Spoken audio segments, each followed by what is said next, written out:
I know the suspense is killing you. Me too. But he's worth it.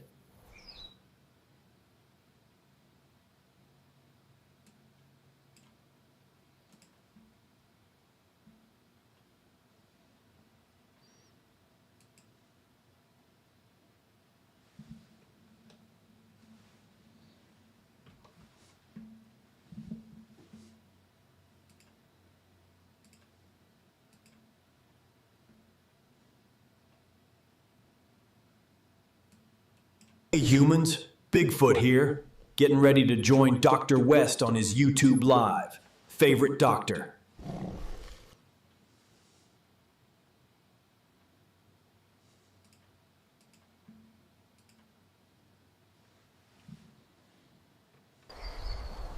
I know the suspense is killing you.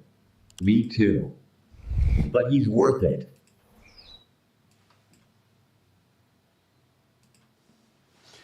Hey guys, I'm having a lot of fun with these Bigfoot videos, so I'm just making sure that they play. It's kind of fun, and some of them are actually really funny. Yikes, a tick. Scary. Good thing I know the HE doctor for Lyme. Dr. West.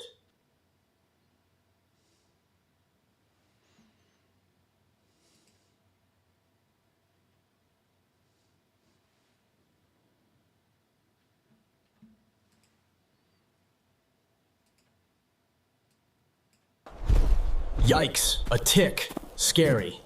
Good thing I know the HE doctor for Lyme. Dr. West. Dr. West YouTube Live in 2 minutes. He could explain molecular genesis to a toaster.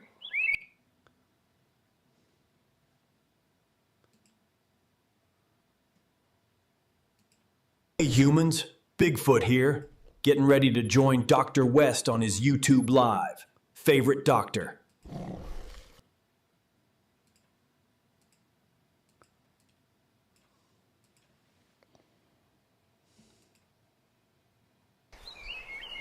Dr. West YouTube Live in 2 minutes. He could explain molecular genesis to a toaster.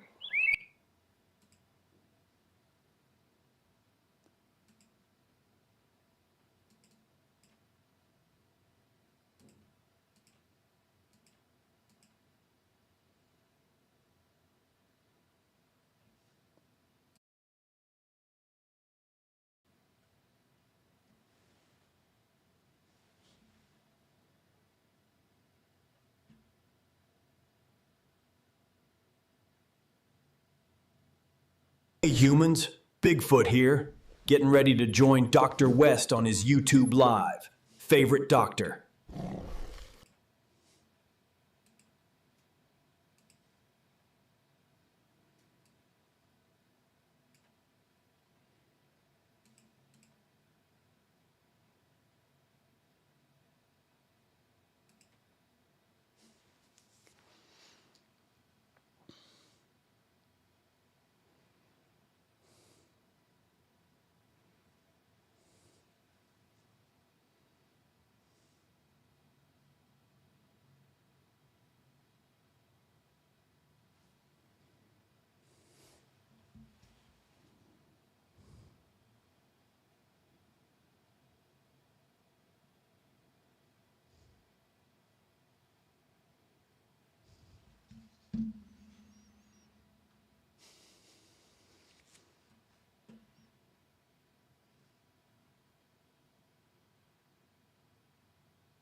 All right, you guys, let's start going on Lyme disease.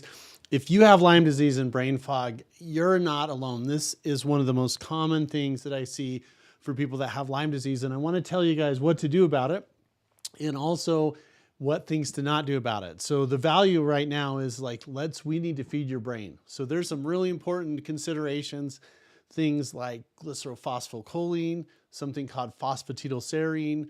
We have specific neurotransmitters, bilberry, lutein. Those are some of the herbs. And so I want right out of the gate, want to tell you, hey, there's some neat things to feed and support your brain.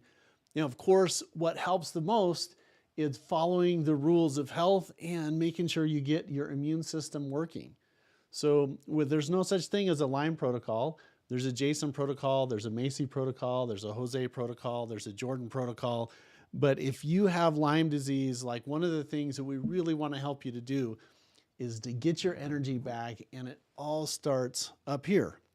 Now, if you put 40 people in a room and 40 people have Lyme disease, guess what? You usually have 40 different types of presentations. You have heart problems, you have polymyalgia rheumatica, so you have muscle pains and joints that hurt.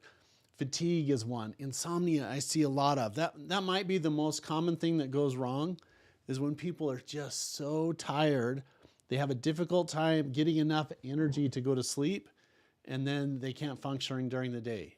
Now, when I say energy to go to sleep, people are like, wait a minute, I don't want to get energy before I go to bed.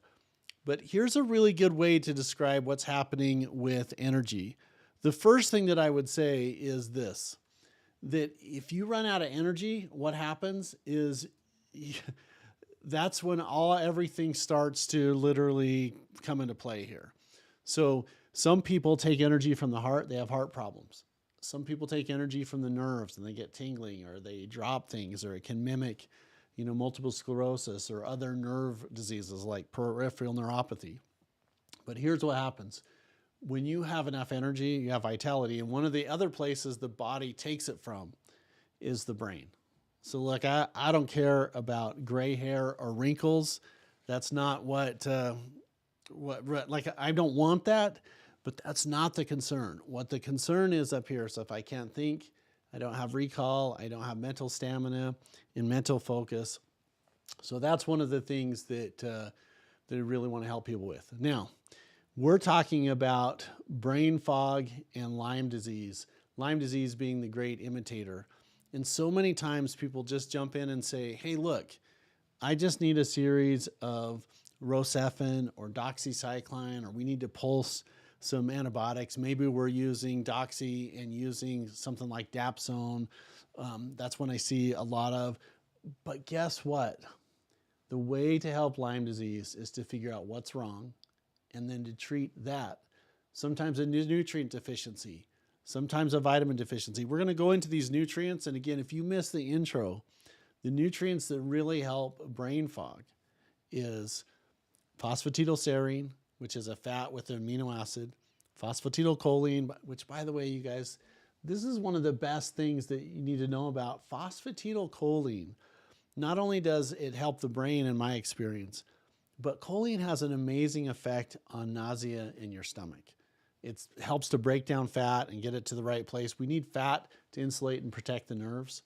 But phosphatidylcholine has a double benefit, is that it helps your brain, but it also helps your stomach.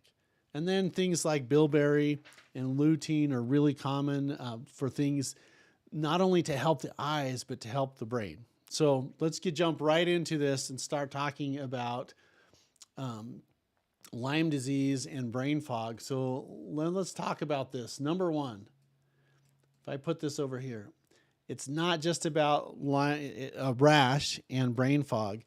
Lyme really, really affects people's mental cognition. And so traditionally it's thought as a simple tick bite. It gets that bacteria, Borrelia burgdorferi, into your bloodstream, and then it starts to go wherever there's a weak spot. And I see a lot of nerve problems, nervous system problems. And here's one of the things that I tell people, like, you got to be really careful with, and that's this. Lyme disease goes again to the weakest link, but what happens is it just seems to erode thinking over time. Look, 44% of Lyme cases remain undiagnosed, and people like literally are going from doctor to doctor saying, look, I'm sick, something's wrong. The doctor's doing a lot of the allopathic testing, and nothing's coming up. And then they start saying, well, maybe you need an antidepressant, or maybe it's in your head, or maybe, those are the problems that we have for you. It's just you. And then the patient, like it's really lonely to have Lyme disease, an autoimmune disorder. I literally tell people, like the microphone right here, and you have your family, and you have your friends, and you have a pharmacist, and you have a medical professional, an alternative medicine professional, and then your childhood friends hear something. And so there's all these people that are trying to help you. And it's so easy it's not easy, but it's so hard for those to understand what you're going through. And so this is one of the reasons why I wanted to put this presentation together, because the brain fog, what it feels like is this, like it is absolutely devastating for memory lapses, confusion, difficulty finding words, slow thinking, and that cotton head feeling that makes simple tasks feel overwhelming. Like this is not the number one, really what happens with that. And then what happens is you can get that bacteria into the nervous system. And what happens is it can cross the blood-brain barrier, disrupt neurotransmitter function, and I feel really exacerbate anxiety, depression, melancholy, cyclic mood disorders. Look, when you're not feeling very well, it's hard to always have a positive output. When your brain's not working, I feel it's not very easy to physically feel better. And that's where you have that cumulative effect where we get that cycle of inflammation, and then it becomes chronic.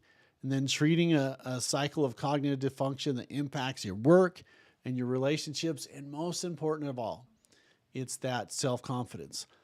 So I always tell people, look, you've got roommates in your life. You have a roommate over here that's saying, hey, Jason, you made it. You're alive. You beat out all of these other, sperm, a 1 in 4 trillion chance, or a really, really low success rate. You're alive. You're upright. It's better to be seen than viewed. Like all of that's happening over here. You can overcome everything. And then over on this side, we kind of got the devil or the whiner. And it's saying, everybody has it easier than you. No one understands my illness. I'm just going to another doctor that's going to tell me that it's in my head, or I just need to get an antidepressant, or I need to move more. I need to exercise. I need to eat better. I'm never going to be, no one understands. I was born into this life with a bad deck of cards or a bad hand, and I just can't win. Like we all do that, but it seems to be exacerbated even more in Lyme disease. So why we feel suck is literally this. It's this cycle where we feel like we're in this cognitive thought prison. And antibiotics, sometimes they help people. More often than not, in my experience, they substitute one disease for another disease. So what happens is we hammer people with antibiotics, we cycle it, we're looking at anti-inflammatories and biomodulators, and sometimes even immunomodulators. And what happens is maybe we start winning a little bit on the Lyme disease bacteria, and then what happens is here comes yeast, and here comes mold, or here comes an opportunistic infection, or our inflammatory pathways get so inflamed and the ligaments don't work. And look, I believe no company has antibiotics with intentional side effects. We have unintentional side effects. And what happens is it just starts attacking our body. So with what's happening with cognitive function, they're not all in your head. And in a dismissive way, many patients, they hear from uninformed healthcare providers that are saying, well, you should try this, you should try natrium dichloride, or you should try dioxichlor, or you should try boron, or drinking Epsom salts and drinking dilute hydrogen peroxide, which I think there's a place for that, by the way. But so many times I hear these protocols of people coming in from well-meaning inner circle members that we aren't really moving the needle. And so the comprehensive approach is literally this. Test, not guess. So we're looking at your lab tests, the metabolic panel, the blood cell count. We're looking for barriers to healing, like mold and yeast. And then we look at heavy metals, and we look at microplastics and herbicides and pesticides and never die chemicals. Like those create barriers for a lot of people They may not even have full-blown Lyme. They're just like, hey, you know what? Death's here. I'm not dead. Here's where I want to be. And by the way, this is when all of my circuits and power and everything is hitting. And so you really have to find out what the barrier to healing is. And so here's a couple ideas, you guys, on what not to do with brain fog, because it can really cause some unintentional problems. And here's what it is. If you have too much hot bean juice, aka coffee, or you get on a too many energy pathway, what it does, it may provide some temporary improvement. But then what happens is we hammer these fight or flight glands in your body. And what the fight or flight glands are, those adrenal glands. So if you walk outside and you see a bear or a snake or a tarantula, your pupils constrict, your breathing goes up, your fight or flight hormones kick in because you got to protect yourself. And so you run away. And guess what happens when you run away? Is the body literally takes energy meant for your GI system and reapportions it other places, because it's not like you can be running away from a big snake and then be like, hey, time out. I need a bathroom break. Let me go to the bathroom. And then what happens is we can resume the chase. Like, that's not what happens in nature. What happens is the body's like, we're going to put digestion second priority until we get away from this. Well, if you're chronically sick all the time, one of the things that I would tell people is your body never has a chance to get your digestion working. This is why so many times people have gut problems when they're facing Lyme disease, Epstein-Barr, herpes simplex 1, cold sores all the time, chronic recurring staph, sore throat, strep infections. They almost always have a stomach component because the body's literally reapportioning the energy that was supposed to be there. The other thing, I always talk about this, not only in the office, but for patients, suicide by sugar. You act as inflammation, a rocket fuel. So what sugar does, there was a study, it's older, I want to say it comes out in the 40s or 50s, that showed that refined white sugar was really hard on the phagocytic index of people. Now, what a phagocyte is it's a special cell, immune system, that if this is the bacteria, the cell comes up, has some signaling molecules on it. Literally, it goes like this and engulfs the bad guy and swallows it. That's called phagocytosis. Macrophages and monocytes are kind of some of the cells that really push that. Well, I think it was 30 to 60 minutes after having a tablespoon of white sugar, they lowered the ability of the body to find those guys and turn them in, like pulverize them. And by the way, they estimate that phagocytic index, I think it was 16 antigens or bad guys before that cell turned into a pus cell and dies. So by the way, all that, that pus and stuff and mucus that comes out with infections, that's usually dead cells, dead white blood cells. And sometimes the color can be really useful in helping to understand, is it green? Is it brown? Is it yellow? I mean, if this is coming from your sinuses, or if we have yellow that is coming from, a pustule or a whitehead, or if it's coming out of your lungs, is it clear or is it white? Sometimes that's really useful, but here's what happens is the common denominator is if you're looking for sugar, which is that feel-good, chemical that is in everything, what it does is it just suppresses your immune system. So that's why you got to be so careful in not allowing the bacteria to get a second lease on life. Now, I'm not talking about sugar from apples or oranges or watermelon. I'm really talking about refined white table syrup or table sugar and high fructose corn syrup. And then looking here down right here, processed foods. It's not fuel. It's literally sludge in the tank. Chemicals, preservatives, inflammatory oils that burden your already compromised system.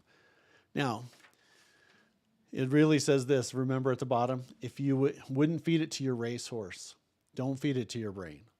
Now I'm having more and more of these amazing human specimens, these professional cowboys that are coming into my ecosystem. And here's what I would say. They do the very best for their horse. the best water, the best feed. They're brushing it, they're exercising, like they'll do anything for their horse.